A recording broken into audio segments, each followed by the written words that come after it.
আসসালামু আলাইকুম, সবাইকে স্বাগতম ফ্যামিলি কিচেন অ্যান্ড ফুড রিভাইভার্সে।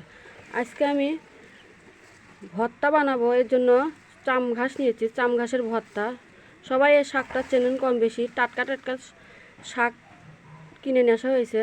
এখন এটা কিভাবে কাটবো সেটা দেখাচ্ছি আপনাদেরকে। দেখুন, টাটকা শাক। চাম ঘাসের ভর্তা খেতে অনেক মজা লাগে। এটা আপনারা ভাজিও খেতে পারবেন।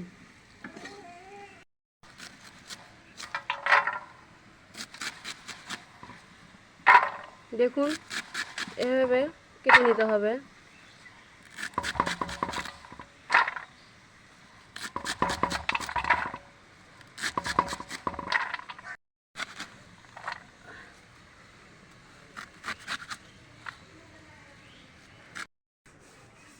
সবগুলো চাম ঘাস কেটে নেওয়া হয়ে গেছে। দেখুন, এর ভিতর আমি আলু দেবো 4-5টা, তাহলে চাম ঘাস ভর্তাটা কি সুন্দর আঠালো হবে।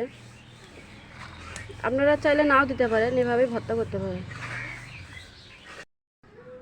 সবগুলো ধুয়ে কেটে নেওয়া হয়ে গেছে। দেখুন, মাছ নিয়েছি 3টা, পেঁয়াজ মরিচ রসুন নিয়েছি। আপনারা চাইলে মাছ ছাড়া ভর্তা করতে পারবেন। আজকে আমি মাছ দিয়ে ভর্তা করব, এর জন্য গড়াই মাছ 3টা নিয়েছি। এখন এটা ভাজার জন্য নয়রা বসিয়ে দেবো চুলায়।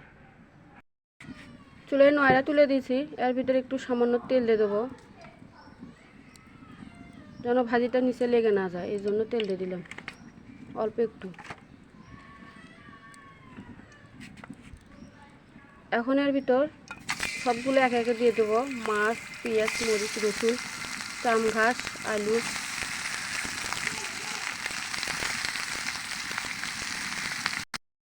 এর ভিতরে এখন হলুদ গুঁড়া দিয়ে দেবো,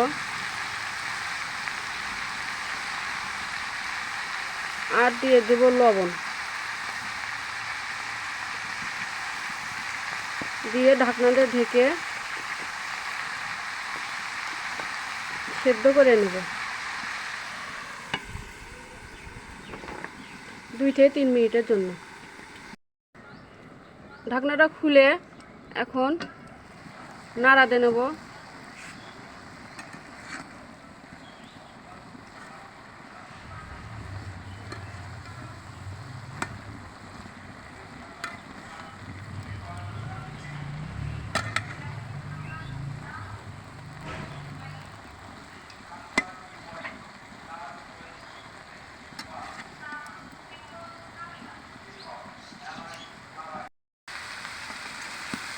চাম ঘাসটা লাল লাল করে ভেজে নেব, তাহলে ভাতটা অনেক সুন্দর হবে, খেতেও মজা লাগবে।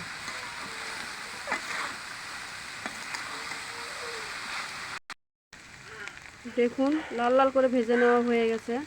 এখন আমরা এটা উঠে নিয়ে ভর্তা করে নেব। দেখুন, ভর্তা রেডি হয়ে গেছে। কতটা সুন্দর দেখা যাচ্ছে, খেতেও অনেক মজা লাগবে।